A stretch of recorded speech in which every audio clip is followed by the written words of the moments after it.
The train now arriving at platform 1 will contain strong views and language. Viewer discretion is advised. Thank you, and please mind the gap. Hi, I'm Jeff, aka the Cynical Biker, and in the last episode we parted the curtains on the P&O Ferries debacle and explored the political shitfuckery behind them. What we found was ugly, but the truth behind political curtains usually is, and that's maybe why so many people refuse to look. Yeah, we've stopped looking. We've stopped holding the people we elect to account. We've stopped imposing consequences. So of course, politicians have just kept keeping on. It's in their nature. Politicians are like scorpions, and we're the frogs who keep giving the fuckers a free ride. We know they'll sting us. It's what scorpions do. But when we can be bothered to croak our disapproval, it's more often than not a resigned declaration about them all being as bad as each other. Now, I know it's difficult, but forget the scandals, and forget your political leanings for a minute, and let's take a look at what's actually happened since the general election of 2010. After that election, David Cameron formed a coalition government with the Liberal Democrats, and in the 12 years since then, austerity. Feeding the poor by giving bigger portions to the rich, while sucking up to friendly corporations, hiding their wealth offshore, and claiming that we're all in this together. Then, tuition fees. I graduated long before tuition fees were a thing, and I left university with an overdraft of £54. 35 years later, my daughter recently graduated with £56,000 in student loan debt. We'd both worked part-time jobs through university, but even before interest is added, her debt is 1,000 times higher than mine was. For context, my £54 represented 10% of my first month's salary working for the NHS, but £56,000 represents 3,000% of her first paycheck working in Downing Street. Then, education. The government have increased spending on education, but if your kids attend a normal school, well, they won't have been feeling those benefits. Last week, Secretary of State for Education, Nadhim Zahawi, proudly declared the UK's education system to be top quartile, and being ranked 24th in World League tables, that is technically true. However, as the world's 6th largest economy, that's not unlike Manchester United getting demoted from the Premiership and calling it a successful fucking season. The NHS. In 2010, NHS funding was at its peak, and so too was patient satisfaction, but now, not so much. Beyond a few rounds of applause, the NHS has received nothing. And surprisingly, patient satisfaction has hit rock bottom. The most beloved of British institutions is in crisis, which will of course make selling the American healthcare model to British voters a little bit easier. And as student debt and medical debt are now two of the USA's largest and most lucrative asset classes, Tory donors will be falling over themselves to help get it done. Then, Brexit. Okay. A nation of shopkeepers telling its best 27 customers to go fuck themselves was never going to be good for business. But despite being an eternal pessimist, things have turned out even worse than I'd imagined. Objectively, unless your family wealth is shielded offshore in tax havens, or you're one of the UK's 1 million higher tax rate payers, since David Cameron came to power, what have the benefits of life under Conservative governments been? 1 million higher rate taxpayers represents just 2% of the UK's likely voters, and assuming that all of them voted Conservative, where the fuck did Boris Johnson's other 13 million votes come from? Whether in or out of work, people are really struggling. And with inflation heading towards 8%, things are only going to get worse.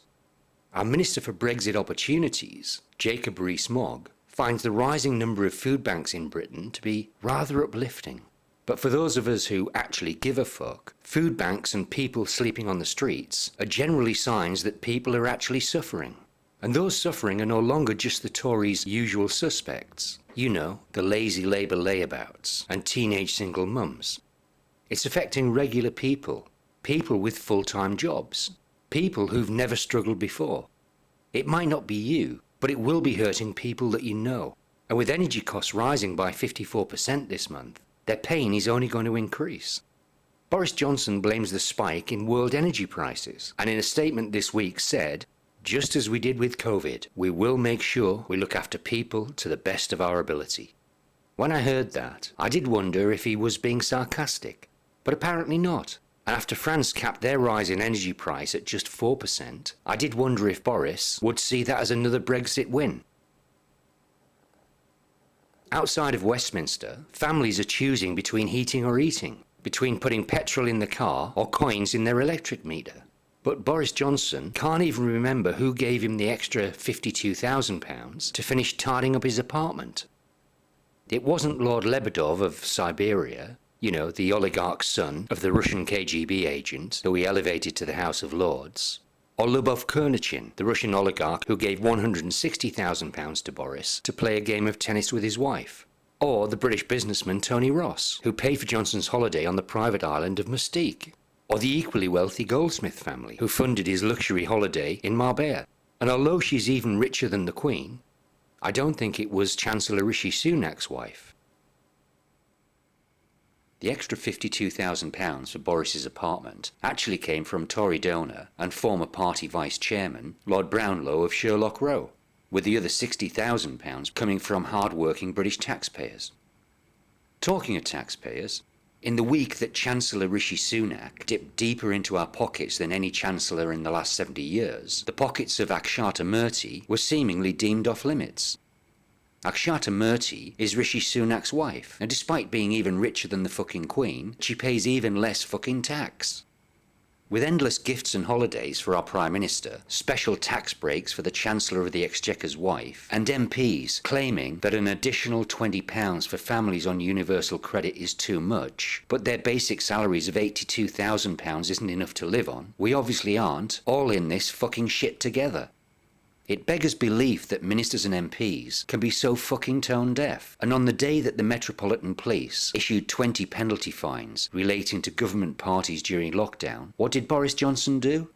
Well, our Prime Minister decided to book the posh Park Plaza Hotel in Westminster and hold a big-ass fucking party for 200 Tory MPs. And that the date coincided with the first anniversary of the COVID memorial wall, which was visible from the Park Plaza, was probably a feature rather than a fucking bug. No UK government has ever taken the piss like this. But if you browse through social media, for every person venting about what the government are doing to us all, there's another getting angry about shit like this.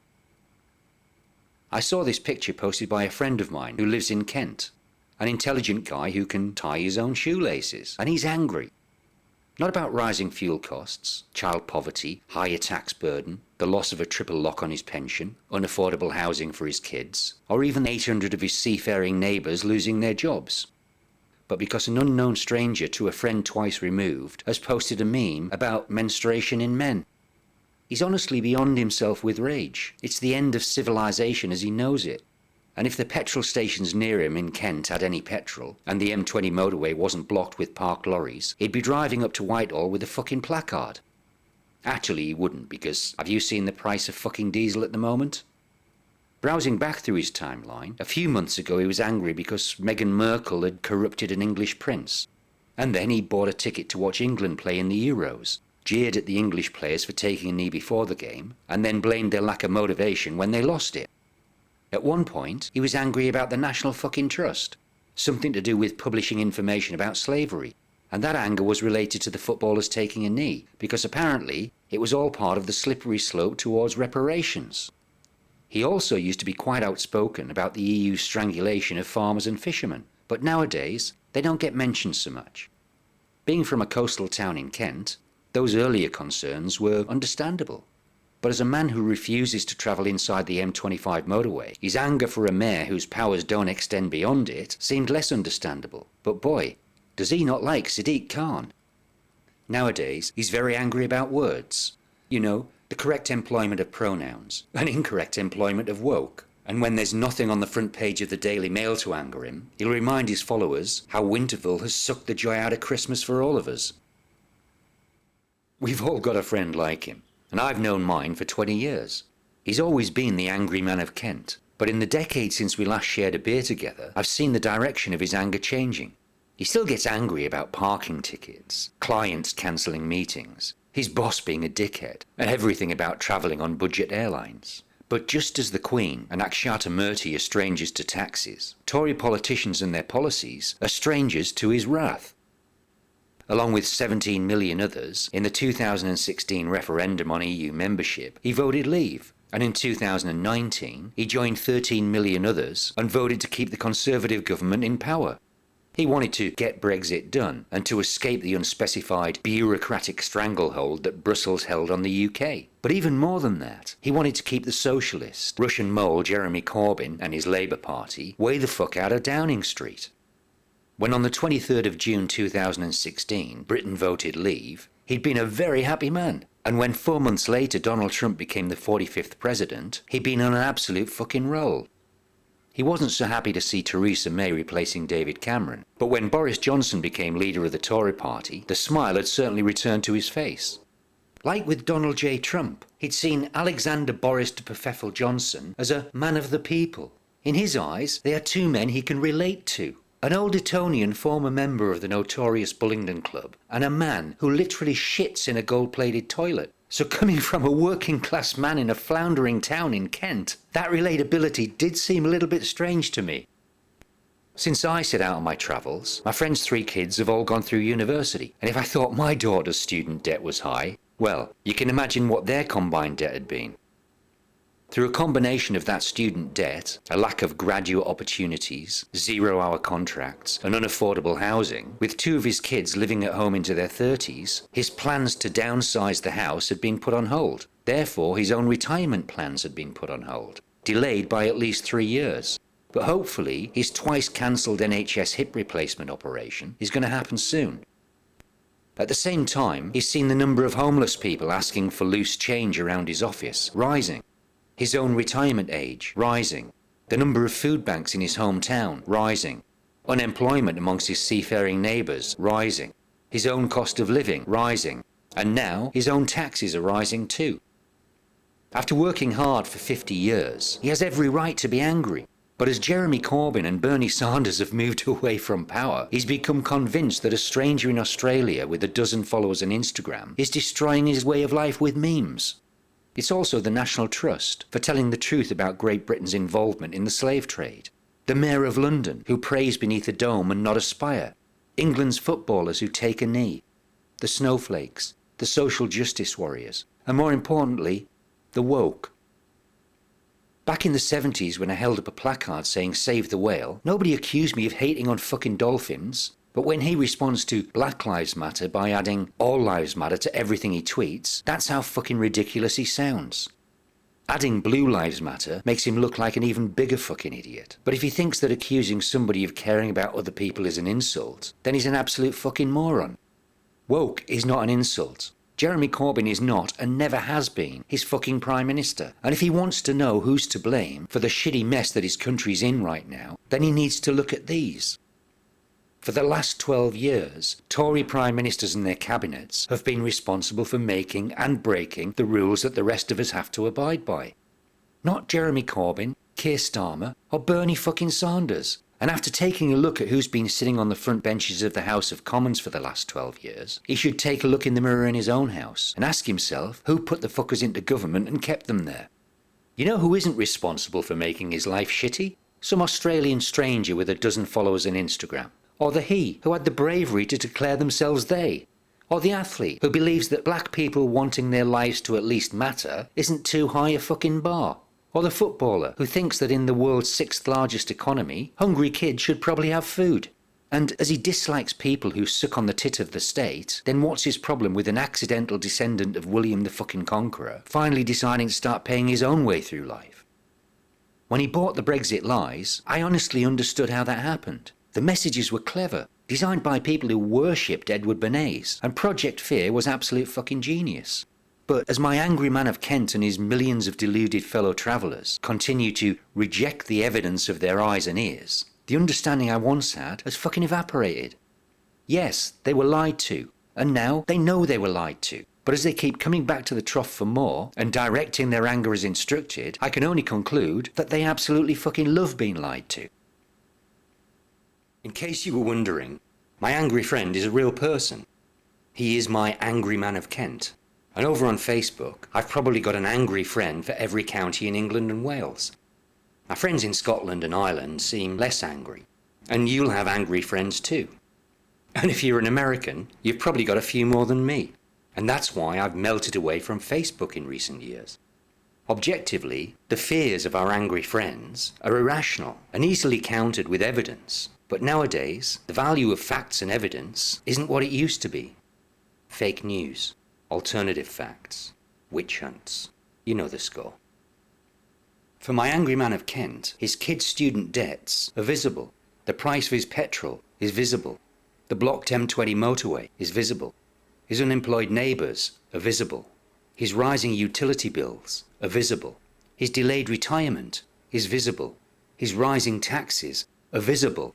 The food banks and homelessness in his town are visible. Yet here we are. He's venting his anger on the National Trust for telling visitors to Kew Gardens how certain species of plants came to England. About people he's never met changing their pronouns. About athletes kneeling rather than standing. About everything that Greta Thunberg tweets. About Winterval, about social justice warriors, about snowflakes, and about the woke.